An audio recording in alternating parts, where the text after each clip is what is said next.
이 시간 우리 주신 하나님의 말씀 보겠습니다. 구약성경 출애굽기 15장 22절에서 27절 말씀까지 구약성경 105쪽에 있습니다. 출애굽기 15장 22절에서 27절 말씀 우리 믿음으로 합독하도록 하겠습니다. 모세가 홍해에서 이스라엘을 인도하며 그들이 나와서 수르 광야로 들어가서 거기서 사흘 길을 걸었으나 물을 얻지 못하고 마라에 이르렀더니 그곳 물이 써서 마시지 못하겠으므로 그 이름을 마라라 하였더라. 백성이 모세에게 원망하여 이르되 우리가 무엇을 마실까 하며 모세가 여호와께 부르짖었더니 여호와께서 그에게 한 나무를 가리키시니 그가 물에 던지니 물이 달게 되었더라. 거기서 여호와께서 그들을 위하여 법도와 율례를 정하시고 그들을 시험하실세 이르시되 너희가 너희 하나님 나 여호와의 말을 들어 순종하고 내가 보기에 의를 행하며 내 계명의 귀를 기울이며 내 모든 규례를 지키면 내가 애굽 사람에게 내린 모든 질병 중 하나도 너희에게 내리지 아니하리니 나는 너희를 치료하는 여호와임이라. 그들이 엘렘에 이르니 거기에 물샘 12과 정려나무 70그루가 있는지라. 거기서 그들이 그물 곁에 장막을 지니라. 아멘. 여러분, 우리가 세상을 살아가는 데서 가장 귀한 것이 뭐고 가장 소중한 것이 무엇일까? 물론 여러 가지 중요한 게 있겠지만 가장 중요한 것은 바로 믿음입니다. 믿음을 가지고 사는 것과 믿음 없이 세상을 살아가는 것에는 엄청난 차이가 있습니다. 예를 들어서 누가 약속을 했어요. 근데 그 사람이 정말 믿을 만한 사람이라고 하면 그가 약속 시간에 늦으면 혹시 약속 시간에 연락이 안 된다 할지라도 걱정을 하게 되지요. 도대체 무슨 일이 있을까? 이런 사람이 아닌데 뭔가 사정이 있겠지 하면서 참고 기다리다가 나중에 만났을 때 굉장히 더 반가워하는 그런 모습으로 만나게 될 것입니다. 그렇지만 만약에 그 사람이 정말 믿을 수 없는 사람이라고 하면 벌써 하던 대로 또 그렇게 또 늦는구나. 도대체 오다가 무슨 짓 하고 있는가. 그래서 걱정 대신에 미워하는 마음 들다가 만나게 되면 서로 이제 싸우는 그런 결과가 오게 될 것입니다. 똑같은 상황이지만 그 사람 마음속에 믿음이 있다고 하면 그것은 완전히 다른 모습으로 살아갈 수 있다는 거예요. 그렇습니다.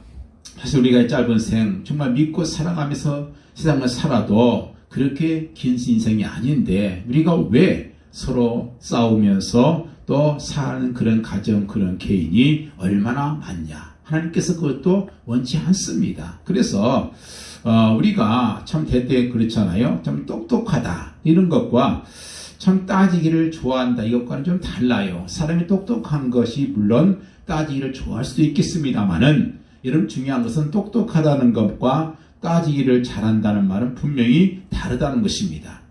정말 때에 따라서는 속아도 묻어주는 사람 좀 미련해 보이긴 하겠지만 그러나 그런 사람이 세상에서 가장 행복할 수 있다는 것입니다. 왜냐하면 우리는 믿은 만큼 행복할 수 있고 또 믿는 만큼 마음이 평안할 수 있기 때문에 그렇습니다.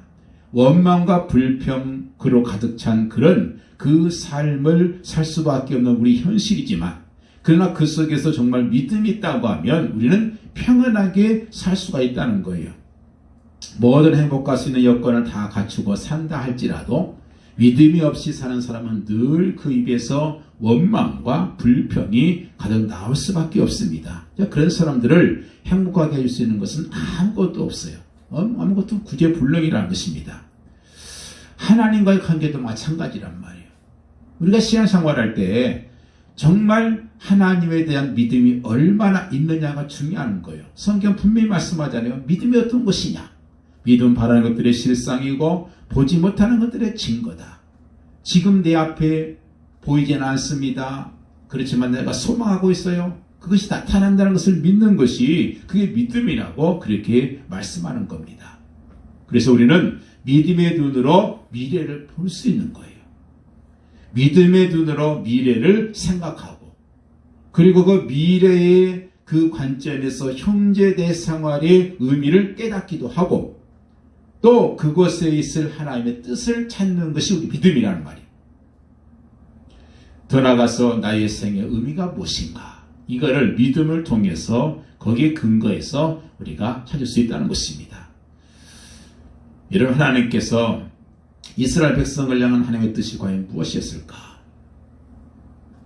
하나님께서 그들에게 바라셨던 것은 한 가지였어요. 온전한 믿음과 그리고 전적인 순종. 이걸 하나님께서는 원하셨던 겁니다. 하나님께서 그들에게 바라시는 것이 부귀영화나 자유나 평등, 번영 이런 것을 바라시는 것이 아니었어요. 그런 건 부수적인 것이고 오직 하나님 말을 전적으로 믿고 감사하고 순종하고 의지하고 하나님만 바라보는 백성이 되어라. 이것이 하나님께서 이스라엘 백성들에게 원하는 것이었다는 것입니다. 이것을 우리 본문에서 우리가 그걸 확실하게 알 수가 있어요. 하나님께서 친히 이스라엘 백성들을 구원하시고 그리고 인도하시고 그리고 사랑하시고 약속하신 그 이유가 무엇인가? 바로 이 믿음이었다는 거예요. 이 믿음으로 하신 것입니다. 우리가 아는 것처럼 이스라엘 백성들은 애굽에서 430년 동안 노예 생활했던 사람들입니다. 그리고 지금 이 440년 동안 그 시간을 지나면서 그들은 어떤 사람들이에요? 전부가 다 노예 생활에서 태어나고 노예 생활에서 성장하고 노예 생활에 길들여진 그런 2세, 3세, 4세들이에요. 자, 스스로 자유인 될 것이라고 구원받을 수 있다고 독립할 수 있을 것이라고 상상도 못했던 사람들이에요. 그런데 하나님께서 하나님의 사람 모세를 보내셔서 그 백성을 구원하십니다. 그리고 출애굽시키셔요. 그래서 출애굽하기 전에 하나님께서 애굽에서 10가지 재앙을 내리시기도 하고 또 여러 가지 홍해를 건너기도 하시고 자 그러면서 그동안 하나님께서 이스라엘 백성들을 통해서 그들에게 하나님의 뭘 보이시고 하시는가? 하나님의 능력을 보이시기를 원하셨고 하나님의 능력을 체험하기를 원했고 하나님께서 얼마나 위대하신지 하나님께서 얼마나 능력이 놀라우신가 이거를 그들이 깨닫기 원하셨던 것이 하나님의 바로 뜻이었던 것입니다. 그래서 하나님께서 이스라엘 백성들을 구원하시기 위해서 이렇게 크신 능력을 행하신 것은 저들로 하여금 전적으로 하나님을 믿고 또 전적으로 수락하고 전적으로 순종하고 전적으로 위탁하게 완전 위탁 이것을 하나님께서 원하셨던 것이고 그것이 이스라엘 향한 하나님의 소원이고 그리고 하나님의 바로 뜻이었다는 것입니다. 모든 사람들이 살아가는 동안에 참 문제가 있어요. 문제가 없는 것은 어딘가? 공동묘지밖에 없죠. 다시 말해서 내가 살아있다는 것 자체가 문제 속에 있다는 거예요. 그래서 사람들은 그 문제가 다가오게 되면 그것이 나 혼자만 당하는 큰 고통이라고 큰 괴로움이라고 그렇게 생각합니다. 그렇지만 사람이 사는 곳에는 다 문제가 있다는 거예요. 그래서 우리가 살아가면서 문제를 만나고 그 문제를 신앙의 힘으로 극복하고 그리고 해결해 나가면서 그런 살아가는 것이 이것이 바로 성경 속에 말씀하고 있는 모든 문제 해결책이라는 것입니다. 이스라엘 백성들이 애굽의 노예 생활로부터 출애굽하고 그 약속의 땅인 가나안 땅에 정착하기까지 거기에 중요한 몇 가지 경험이 있습니다. 그 첫 번째 경험이 바로 홍해를 건넌 사건이었고요. 두 번째는 광야를 여행하는 그 광야 생활이었고 세 번째는 가나안 땅을 정복하는 싸움의 사건이었고 마지막 네 번째가 가나안에 정착한 사건이었습니다. 이 네 가지 사건이 사실은 그리스도인들의 신앙의 여정 속에서 경험하는 네 가지 경험과 비슷합니다.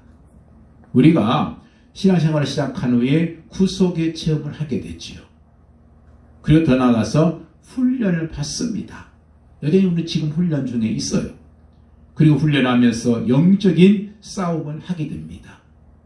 그리고 마지막에 하나님 앞에 승리의 기업을 받게 되는 것이죠. 이 네 가지 과정이 똑같이 비슷하게 연결되고 있다는 것입니다.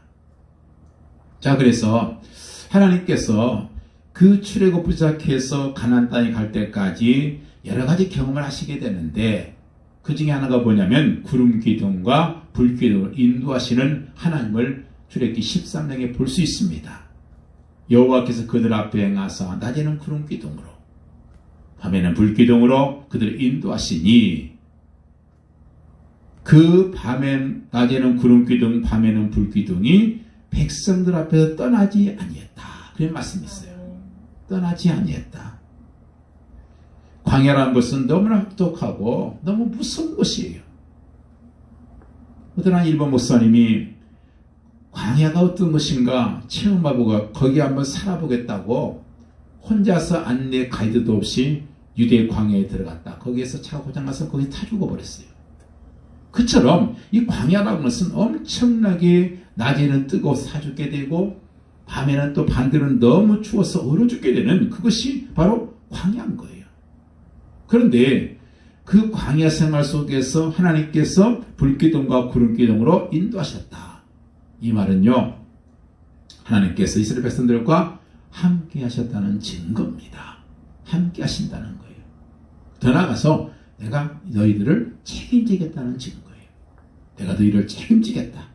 너희들을 보호하고 너희들을 지켜주고 너희와 함께하면서 결국 너희를 구원해 주시겠다.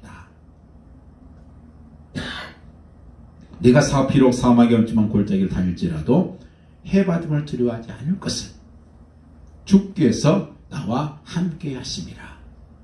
주의 지팡이와 막대기가 나를 안위하시나이다 그랬습니다. 그래서 이 구름기둥과 불기둥은요, 첫 번째는 내가 너와 항상 함께 하겠다, 이 약속이고, 두 번째는 내가 너를 책임지겠다는 거예요. 나를 따르는 자는 내가 그 운명을 책임지겠다는 거예요. 어느 곳에 가든지, 그것이 삶의 골짜기든 위험한 곳이든 어디든 하나님께서 인도하시는 그곳에 하나님께서 책임지겠다는 약속이 있습니다. 더 나아가서 거기에는요, 구원의 약속이 있어요. 그래서 그냥 그 구름기둥 불기둥만 그대로 쫓아가면 어디 가요? 그게 가나안 땅이에요. 구원의 약속이에요. 그래서 하나님께서는 어떤 고난과 어떤 위험과 어떤 절망 속에서도 이처럼 하나님의 그 약속 세 가지를 분명하게 믿고 가는 사람은 어떤 상황 속에도 절대로 실패하지 않습니다. 그렇습니다. 우리의 모든 것을 주님께 완전히 맡기자. 사실 우리가 살다 보면 하나님이 정말 우리 함께 하신다면 왜 이렇게 생각지도 않은 고난과 그리고 위험이 우리를 가로막고 있겠는가, 그런 생각을 할 때가 있어요. 그렇지만 사람의 생각과 하나님의 생각은 분명히 다르다고 성경 말씀해요. 사람들은 평탄한 길을 원하죠. 가까운 길을 원합니다. 수고 없이 목적하는 데 도달하려고 그렇게 노력을 해요. 그걸 원합니다. 그러나 하나님은 이상하게 거친 광야의 길, 멀고 고되고 시라들린 그런 길을 통해서 가나안 땅에 이르게 하시는 거예요. 그것이 하나님의 길인 겁니다. 근데 중요한 것은요, 하나님께서는 우리 자신이 아는 것보다 더 우리를 잘 알고 계시다는 거예요. 더 잘 알고 계셔요. 그렇습니다. 이스라엘을 낮에는 구름기둥 밤에는 불기둥 인도하시고 지켜주신 그 하나님은 지금도 우리와 함께 하고 계셔요. 떠나지 않는다고 하십니다. 그리고 우리를 책임지겠다는 거예요. 그리고 결국 지금 내가 하나님의 그 인도를 따라 가게 되면 결국은 하나님의 구원의 그 완성에 가나안 땅까지 이르게 되는 축복을 우리에게 주신다는 겁니다. 이게 구름기둥과 불기둥이 주시는 의미예요. 자, 두 번째는 홍해의 그 사건이잖아요. 홍해의 그 사건을 통해서 하나님께서 이스라엘 백성들과 모세에게 주신 메시지는 두 가지였습니다. 첫째는 출애굽기 14장 13절 14절에 있는 것처럼 너희는 가만히 있으라는 거예요. 가만히 있어라. 네가 움직이려고 하지 말고 완전히 맡기라는 거예요. 맡겨라. 그래서 우리가 신앙생활할 때 싸움, 영적인 싸움, 믿음으로 산다, 영적인 전투 이런 것을 우리가 할 때 자칫 잘못되게 되면 내 힘으로 할 때가 많아요. 내가 뭔가 해보겠다는 거예요. 근데 이것은 육신적인 몸부림이나 인간적인 아우성을 통해서 신앙의 목표를 성취할 수 있다고 생각하는 것 자체가 바로 잘못이에요. 그게 아니에요. 하나님께서 우리 인도하시는 방법은 주님 안에서의 안식 속에 있습니다. 주님 안에서 안식. 거기는 믿음이 전제돼야 되겠죠. 그것이 믿음 안에서 하나님 앞에 안에서 쉬는 것, 이것이 우리 신앙생활의 출발점이에요. 그래서 우리가 한 주의 시작을 주님을 예배하는 이 주일부터 시작되잖아요. 먼저 주님 안에서 쉬고 나서 그리고 나서 세상에 나가서 살아가는 거죠. 두 번째 주신 메시지는요, 앞으로 나아가라는 거예요. 이게 모세가 저 훌륭한 점이 그거예요. 문제가 생겼을 때 앞에는 홍해가 있고 뒤에는 바로 군대의 병거가 막 쳐들어오는데 그때 모세가 한 건 뭐예요? 하나님보다 앞서지 않겠다는 거. 너희는 가만히 있어라. 아우성 치지도 말고 불명도 하지 가만히 있어라. 하나님보다 앞서지 마라. 드디어 하나님의 메시지가 왔어요. 앞으로 나아가라. 그렇습니다. 여호와께서 모세에게 이르시되 너는 어찌하여 내게 부르짖느냐. 이스라엘 자손을 명하여 앞으로 나가게 해라. 그랬어요. 여러분, 그렇습니다. 홍해가 사라진 건가? 아니에요.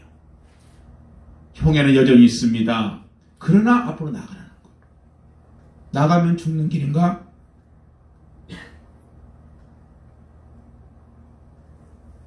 그건 죽는 길이 아니고 사는 길이에요.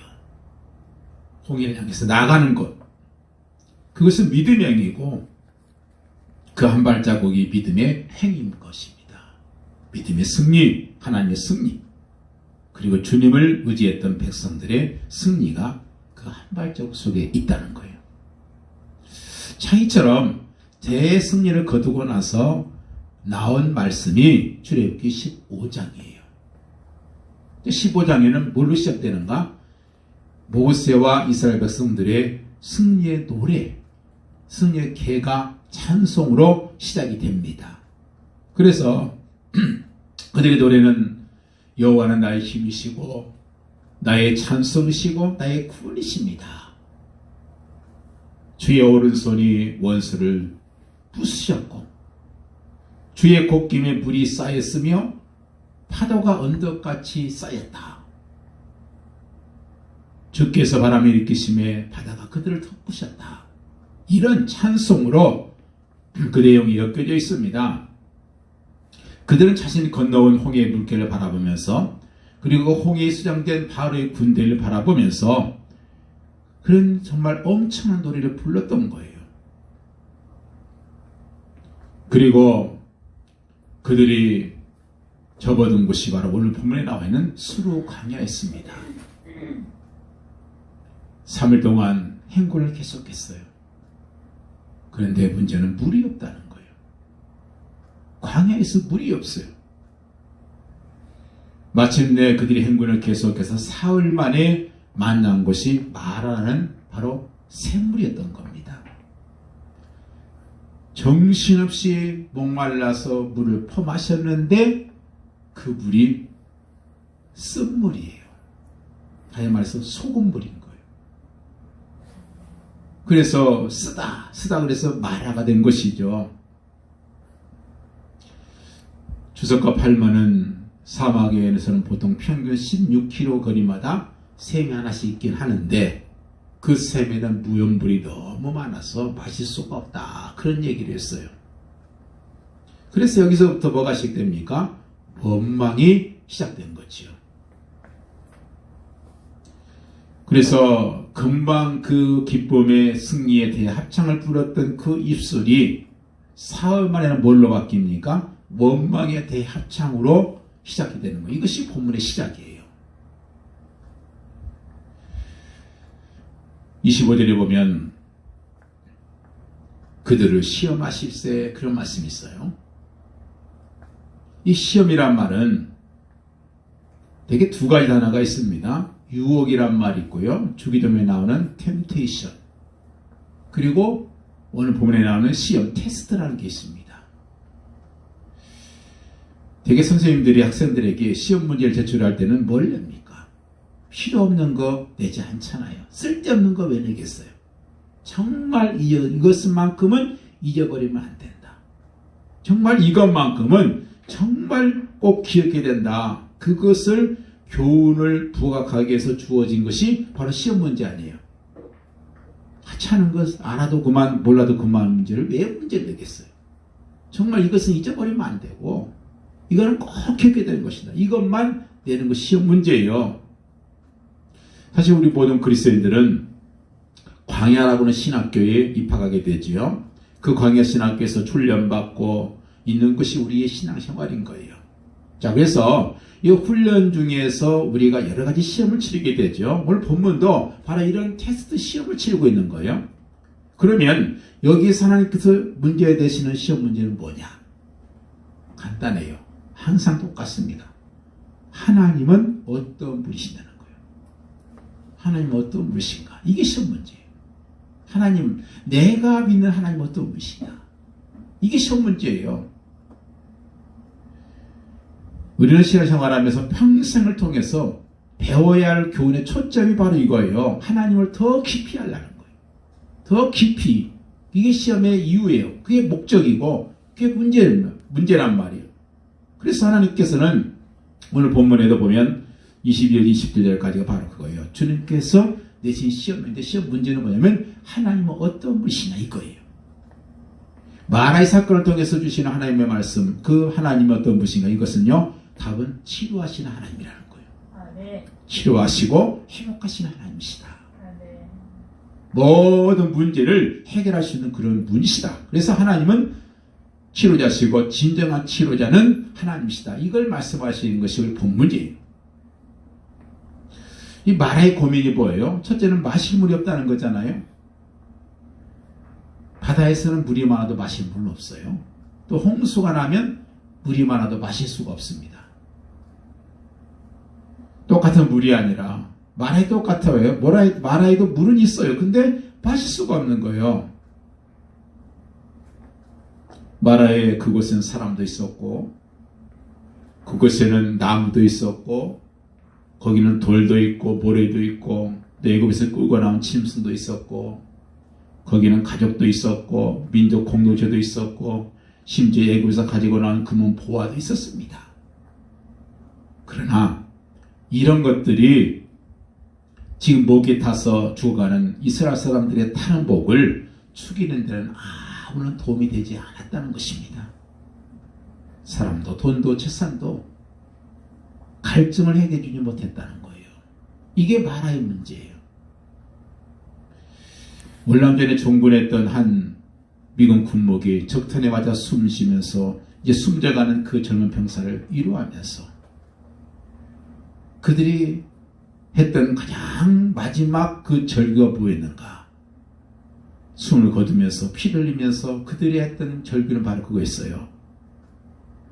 하나님, 저에게 물을 좀 주십시오. 피를 흘리니까 갈증이 나죠. 저에게 물을 좀 주십시오. 우리 주님께서 누구든지 목마르거든 내게로 와서 마시라. 나를 믿는 자는 그 배에서 생수의 강이 흘러나리라. 그렇게 말씀했잖아요. 여러분, 마라의 쓴물, 그것은 우리 시대에 하나님을 잃어버린 비고 같다는 생각이 들 수밖에 없잖아요. 하나님 잃어버린 사람들, 아무리 최첨단의 과학을 누리고 있고 최첨단의 문명을 누리고 있다 할지라도 그러나 그들 속에 정신적으로 갈증난 사람들이 대부분이라는 겁니다. 아무리 컴퓨터 산업이 발달하고 아무리 세계적인 유명한 대학들이 있고 내노란 정치지도들이 있다 할지라도 그들이 우리 시대의 문제를 해결할 수는 없어요. 이스라엘 민족이 가지고 있는 것도 바로 그거였어요. 마라의 그 물, 그 쓴물을 해결하지 못했던 것과 똑같다는 것이 지금 현재의 모습이라는 거예요. 이 마라의 쓴물의 특징이 뭐예요? 그 물은 마실수록 더 심한 갈증을 느끼게 된다는 거예요. 많이 마실수록 더 갈증이에요. 소금을 마셔보세요. 더 갈증만 나잖아요. 아무리 많은 사람들이 명예, 권세, 쾌락 등을 통해서 갈증 해결하려고 노력합니다.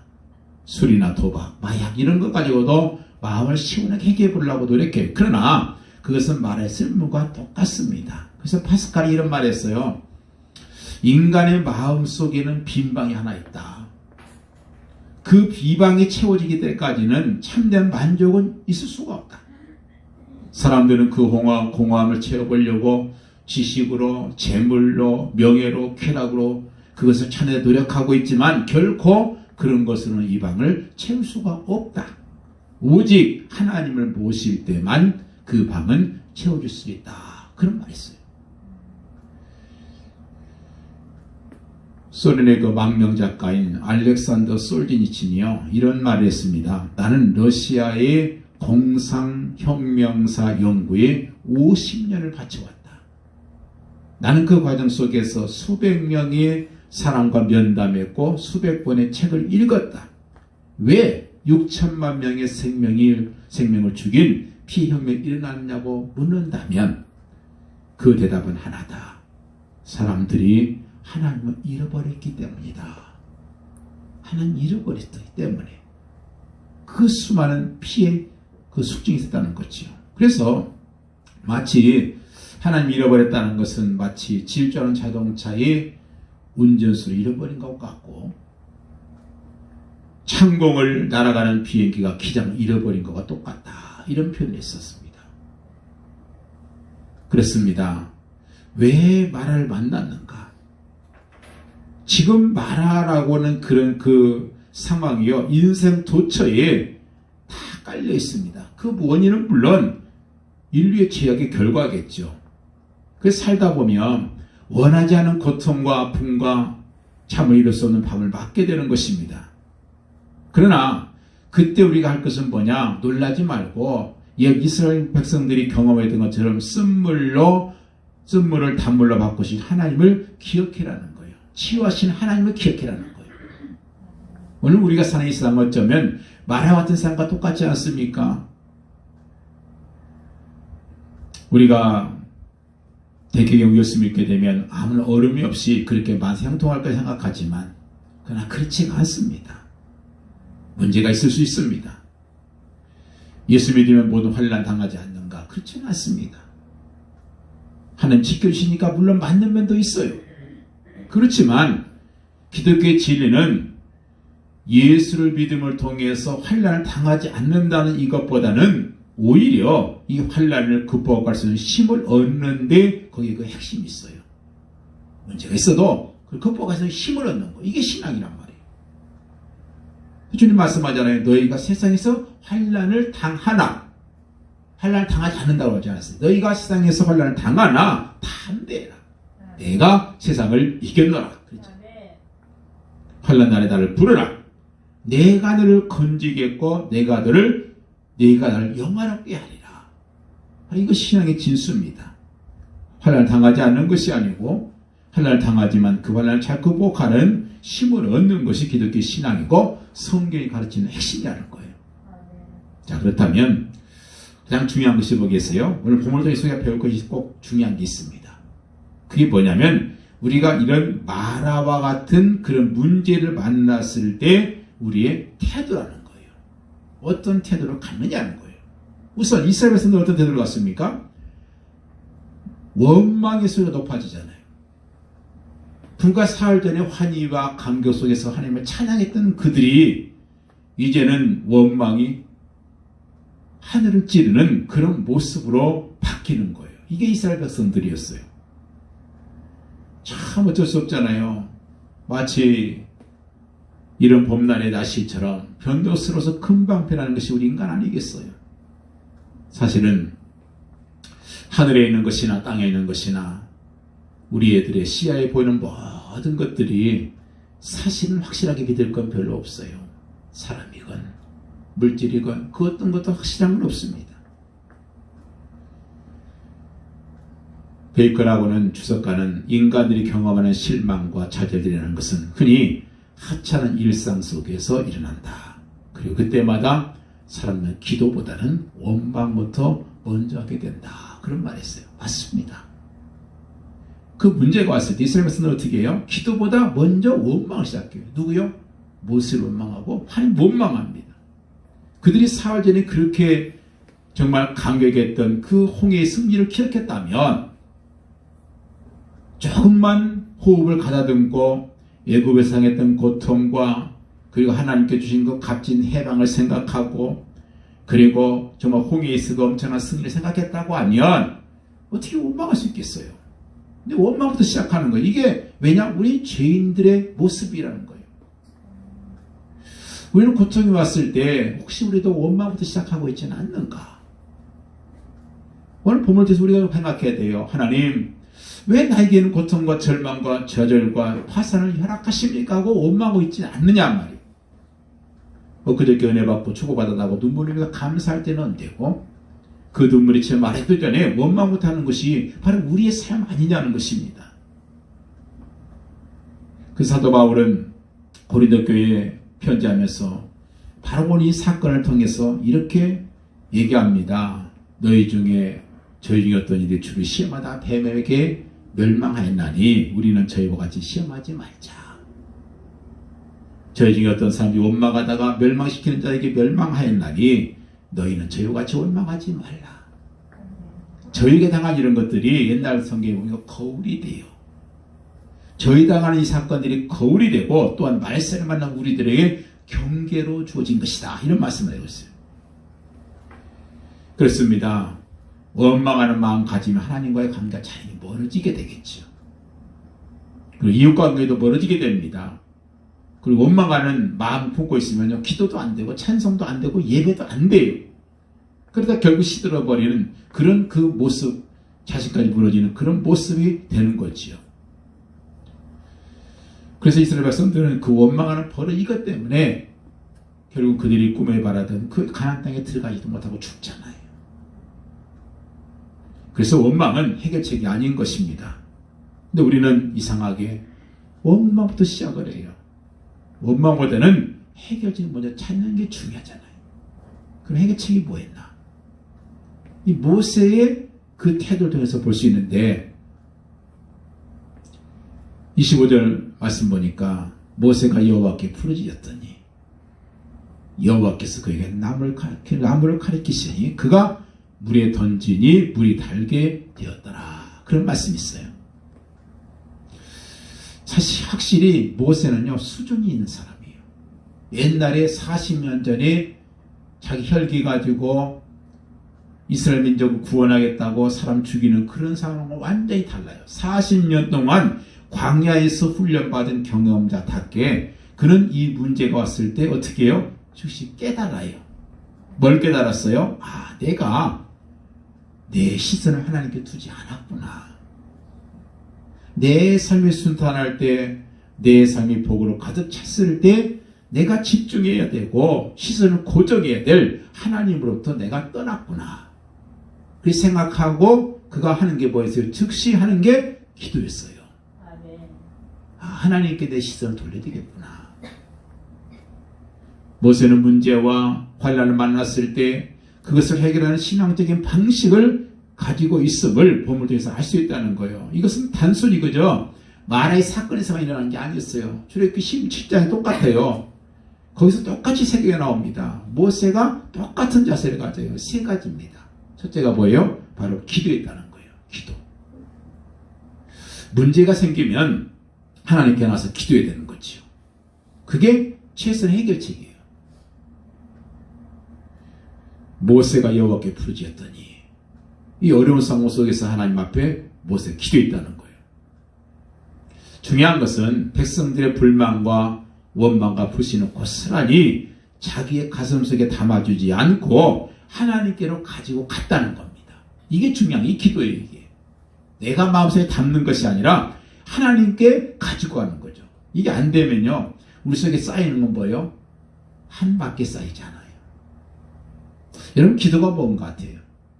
단순히 그죠? 내가 원하고 바라는 것을 구해서 얻는 것이 기도가 아니에요. 기도한 것은 뭐냐? 기도의 보다 중요한 의미는요 내 시선을 하나님께 돌리는 거예요. 이게 기도입니다. 내 시선을 하나님께 돌리는 거예요.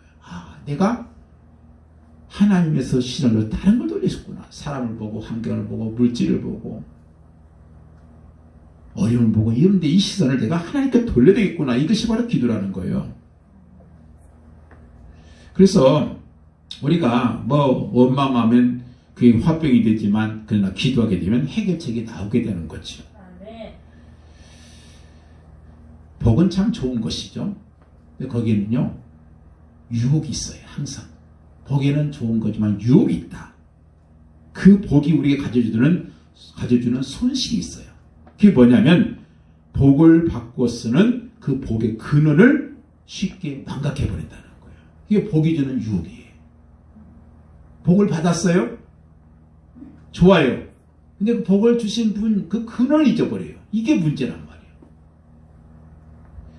진정한 복의 근원은 누군가? 누가 건강을 주셨는가? 누가 지혜를 주셨는가? 누가 나에게 생명을 주셨는가? 누가 나에게 재능을 주셨는가? 나의 자질은 그 근원이 어디서 시작되는가? 그런데 복을 누릴 때 이 근원을 쉽게 망각해버려요. 여러분, 내가 똑똑하기 싫어서 똑똑하지 못한 건가? 내가 미련하고 싶어서 미련한 거예요? 그건 아니잖아요. 내가 이렇게 맨날 비실비실하고 싶어서 비실거리는가? 그렇지 않습니다. 다 여러분 그렇잖아요. 다 세상에서 제일 예쁘길 원하고요. 제일 건강을 원하고 제일 똑똑하길 원하고 다 그렇습니다. 그런데 문제는 뭐예요? 복을 누릴 때 그 복을 쉽게 망각해버린다는 거예요. 그런데 마라의 쓴물이라고 하는 그 환경을 맛본 후에서 비로소 우리는 하나님 보기 시작한다는 거예요. 이게 인간이에요. 메가더 장군이 이런 말 했어요. 전쟁터 사모 속에서는 무시론자가 없다. 하나님이 있네 없네 뭐 떠들고 까부는 사람들은요 등 따숩고 배가 따뜻하니까 그러니까 그러고 있는 거예요. 지금 막 총알이 막 머리 위로 막 휙휙 막 소리 나고 지나가는데 거기서 하나님 있네 없네? 아니 그런 말 못한다는 거죠. 어떻게 그래요? 지금 자칫 잘못하기는 총알이 그냥 관통할 텐데 거기서 뭐 하나님 안 찾는 사람이 어디 있겠냔 말이죠. 여러분 기억하십시다. 내가 복을 누리고 있을 때 기도를 배우지 못하게 되면 하나님께서 그들의 발걸음을 마라로 인도하실 것이다. 이게 본문이에요. 내가 복을 누리고 있는데 그 복의 근을 망각해버리면 하나님께서 우리를 마라로 인도하셔요. 왜냐? 다시 복의 근을 생각하게 만들게 하시기 위해서요. 그래서 우리가 고통을 맛볼 때 맨 처음 할 수 있는 것이 바로 기도라는 거예요. 그러니까 우리가 뭐 특별 기도 거기에 나오는 문제가 생길 때까지 기다리지 말고 그것을 미리미리 기도를 통해서 찾는 것이 이게 중요한 거예요. 우리 시대에 너무나 화나고 열나는 일이 많잖아요. 그 스트레스를 감에 묻어두면 어떻게 됩니까? 그것이 여러 가지 질환 오잖아요. 감사성 질환이나 또 호르몬의 분비에 문제가 생기고 체중이 급격히 증가하기도 하고 종양이 생기기도 하고 이렇게 한다는 의학 보고서가 있어요. 의학 보고서가 있어요. 그래서 이런 것이 내게 참 주는 게 참 많습니다. 그것이 개인 문제건 가정 문제건 사업의 문제건 여러 가지 그 문제가 있을 때 그것을 스트레스인데 그걸 가슴에 묻어두고 그것을 화근을 만들지 말자는 거예요. 모세처럼 하나님께 가지고 나가서 부르짖으면 되는 거예요. 자, 이처럼 하나님께 나가서 부르짖었을 때 두 번째 하나님께 주시는 것이 뭐예요? 말씀을 주시요. 말씀을. 오늘 말씀 보면 기도의 결과가 뭡니까? 기도한 자에게 주시는 것이 뭐예요? 하나님의 말씀이잖아요. 모세야, 저 나뭇가지가 보이느냐? 아, 예, 보입니다. 저 나뭇가지를 저 마라의 쓴물에 던져라 그랬어요. 여기서 나뭇가지가 뭐냐? 여기에 대해서 뭐 해석이 많아요. 특별히 신학가들은요 십자가로 해석을 합니다. 물론 맞죠. 물론 그렇게 해석할 수도 있겠습니다만 중요한 것은요 이겁니다. 그 나무가 쓴물을 달게 한 것이 아니고 하나님의 말씀을 순종했을 때에 물이 닫았다는 거예요. 사람들이 삼손이 그 힘이 진짜 머리카락에서 나온 줄 알아요. 그럼 그 삼손이 머리카락 맞고 있으면 다 힘이 됩니까? 아니에요. 근데 왜 필요면 왜 그 나무까지인가? 이유는 간단해요. 그 나무까지가 거기 있었기 때문이에요. 간단합니다. 왜 그 나무까지냐? 그 나무까지 그 옆에 있었어요.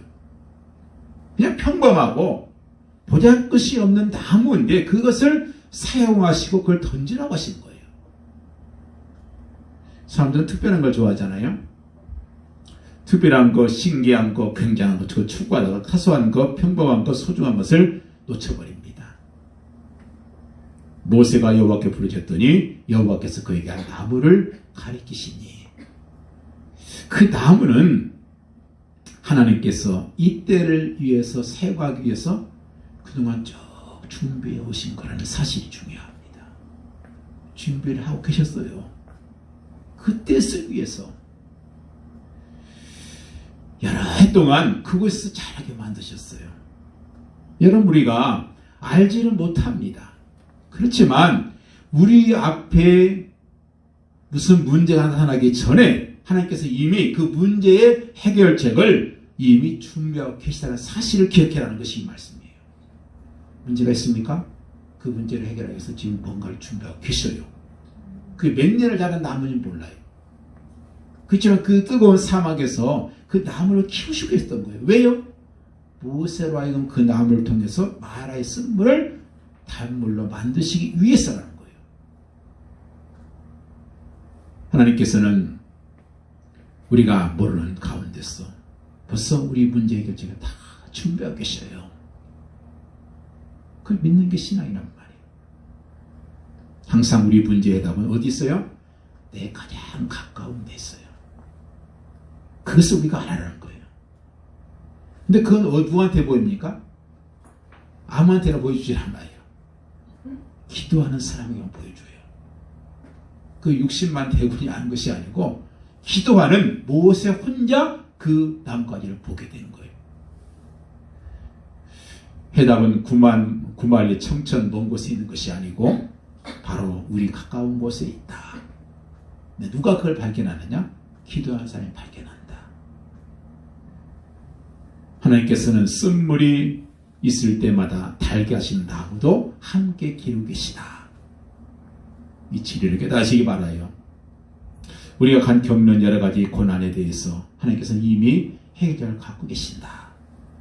여호와께서 한 나무를 가리키시니 우리 앞에 어떤 고난이 닥친다 할지라도 항상 거기에 대처할 수 있는 하나님의 말씀의 약속이 있다는 사실을 잊지 아니할 때 우리에게 큰 축복이 되는 것입니다.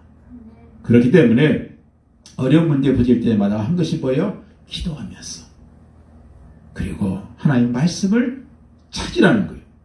그러다 발견했을 때 하나님 바로 이 말씀입니다. 나의 슬픔과 나의 고통을 해결해 주실 말씀, 이 진리가 바로 이것입니다. 그러면서 강력하게 외치면 되는 거죠. 주일에는 이런 말이 있습니다. 십자가는 모든 고통을 주는 쓴물을 달게 만드신다. 지금 전 세계 얼마나 문제가 많아요. 그러나 이것은 희와 쌀와라의 쓴물 같습니다. 그러나 그 치료책은 뭐예요? 한 가지예요. 하나님께서 지시하여 한 나뭇가지. 다시 말해서 십자가의 복음, 이것이 답이라는 거예요. 메마른 영혼 속에 생명수를 줄 수 있는 십자가의 복음, 그것뿐이라는 거예요. 해결의 길, 그것은 모세의 기도와 예수 그리스도의 십자가뿐이다. 이 사실을 꼭 기억하시기 바라요. 하나님께서 이사 선지를 통해서 이미 이렇게 공고하고 있잖아요. 너희 목마른 자들아, 물러나오라. 돈 없는 자도 오라. 너희는 와서 사 먹되 돈 없이 값없이 와서 포도주와 젖을 사라. 너희가 어찌하여 양식 아닌 것을 위하여 은을 달아주며 배부르게 못할 것을 위해 수고하느냐. 나를 청종하라. 그리하면 너희가 좋은 것을 먹을 것이며 너희 마음에 기름진 것으로 즐거움 얻으리라. 너희는 귀를 기울이고 내게 와서 들으라. 그러면 너희가 살리라. 영원히 살리라. 그랬어요. 그렇습니다. 예수 믿고 회개하고 거듭나면 되는 거. 이것이 예수님의 십자가 앞에 엎드리면 된다는 것을 우리에게 말씀하고 있어요. 26절 그때를 뭐라고 했어요? 나는 너희를 치료하시는 여호와다. 치료하는 여호와다. 여기에 모든 문제의 해결의 실마리가 있다는 사실이에요. 나는 너희를 치료하는 여호와다.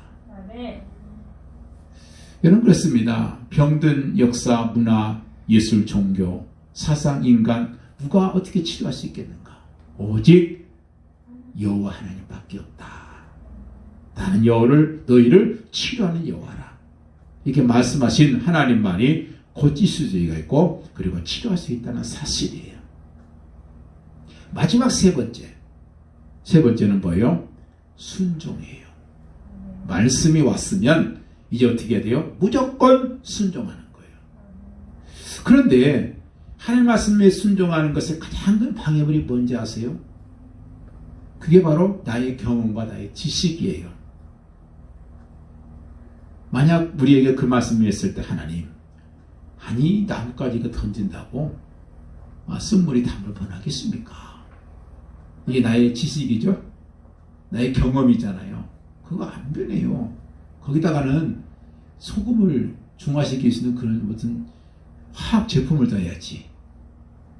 아니면 걸러내든지 뭔가 방법이 있어야지 이거 되겠습니까? 그러면 순종이 안 되죠. 모세가 이렇게 순종할 수 있었던 이유는 하나였어요. 그가 소명을 받고 나서 하나님 앞에서 너는 이스라엘 백성들을 애굽에서 끌어내라 그랬을 때 모세가 예 그러겠습니다. 그랬어요? 안 그랬어요.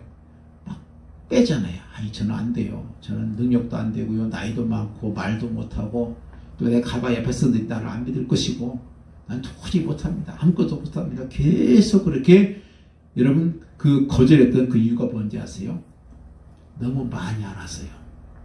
애굽이 어떤 군대인지 잘 알았어요. 애굽 군대가 얼마나 세고 그리고 바로의 성격이 뭔지도 너무 잘 알아요. 그리고 바로 거기는 군대가 얼마나 강한지를 너무 잘 알기 때문에 그래서 계속 거부한 거예요. 그래서 안 되는 사람은요 꼭 안 되는 길만 갑니다. 자기 생각과 경험 따라서 가요. 근데 하나의 말씀은요 우리가 따를 것인가 안 따를 것인가 이런 판단을 요구하지 않아요. 너 하고 싶냐 하고 싶냐 우리가 판단해서 해라 그렇게 말씀하지 않습니다. 하나의 말씀은요 우리가 반드시 순종하면 반드시 약속대로 이루어 주신다. 이것만을 우리에게 요구합니다. 단순한 믿음. 네가 판단하기 원치 않아요. 순종하면 되고 불순종하면 안 된다. 그렇습니다. 그래서 은혜와 같은 그런 믿음, 단순한 믿음이야 기적을 가져오게 되는 것이죠. 그래서 모세는요 이후로 참 단순한 믿음을 가지고 무조건 순종해요. 무조건. 처음에는 거절했었잖아요. 근데 얘는 무조건 순종해요. 어떤 말에도 순종합니다. 홍해를 강에서 빗방울을 내밀라면 내밀고 나무까지 던져라 그러면 던지고 그때 거기마다 놀라운 기적들이 일어나잖아요. 우리는 주님이 명령하신 그 명령을 무조건 순종하겠습니다. 이런 말 하면서 우리 어떻게 해요? 말은 그렇게 하면서 뒤에 가서는 순종 하나도 안 했잖아요. 하나님께서 주신 그 명령 그것이 내게 응답하리라고 어떻게 기대하고 있냐 말이죠. 한 선교센터에서 선교사 지망생을 모집하는 광고를 했습니다. 아무 나라의 선교사로 가서 헌신하실 분이 모집합니다. 새벽 5시까지 이 방으로 오십시오 하고 광고문이 왔어요. 한 선교 지망생이 이 광고를 듣고서 새벽 5시 이전에 거기서 도착합니다. 그리고 방에서 기다리고 있어요. 근데 다시 도착했는데 9시가 돼도 개미새끼 한 마리도 안 보여요. 이 5시까지 오라고 온 사람들이 왜 얼굴도 안 내미는가? 9시쯤 되니까 한 사람이 어슬렁슬렁 오더니 물어봐요. 1 더하기 1은 얼마입니까? 그래요. 그래서 예, 2입니다. 아, 예, 알았습니다. 돌아가십시오.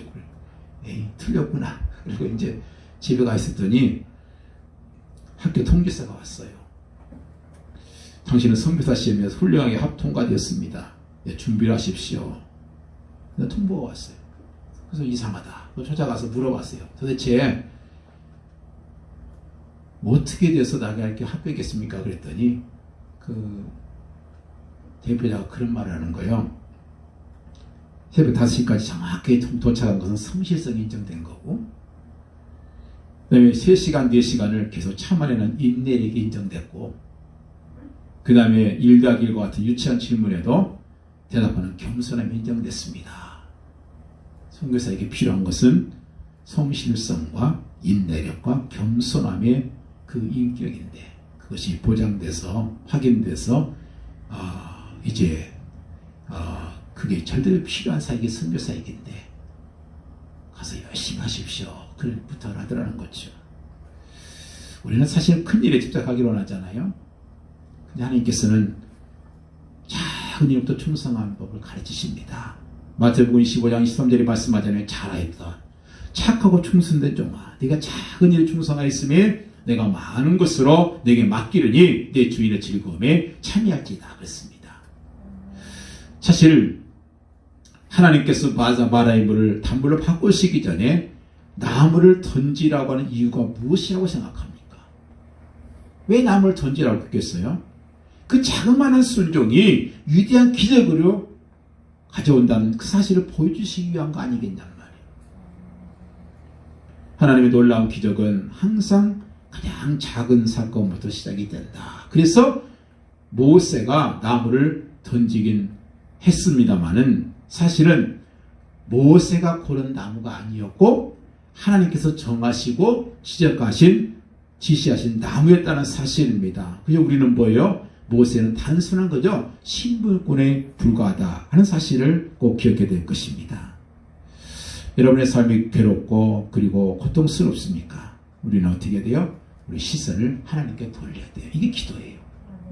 그리고 내 삶의 주인 되신 하나님께서 무슨 말씀을 하시든지 거기에 순종하나 거기에 바로 말씀에 절대적으로 순종하는 그것이 우리의 삶을 마라와의 그 쓴 물로부터 단물로 바꾸게 되는 역사가 일어나는 그런 기적이라는 사실을 우리가 꼭 기억하시기 바랍니다. 그리고 이 기적이 끝나고 나서 어디로 갑니까? 27절의 말씀 보니까 풍요로운 엘림의 현장으로 인도하시는 거예요. 하나님께서 이미 엘림의 그 축복을 이미 준비해 놓으셨어요. 그 과정 속에 마라라는 것을 주신 것입니다. 여러분 그렇습니다. 27절을 보니까 그랬잖아요. 그들이 엘림에 이르니 거기에 물샘 12과 종려나무 70그루가 있는지라. 거기서 그들이 그 물 곁에 장막을 지니라. 하나님께서 이스라엘에서 오아시스를 이미 준비해 놓으셨어요. 이미 준비해 놓으신 겁니다. 그래서 마라에서 원망하고 떠드는 그 잘못만 범하지 않고 조금만 더 참고 한 번 했더라면 어디 가요? 마라의 그 엘림에 도착하겠죠.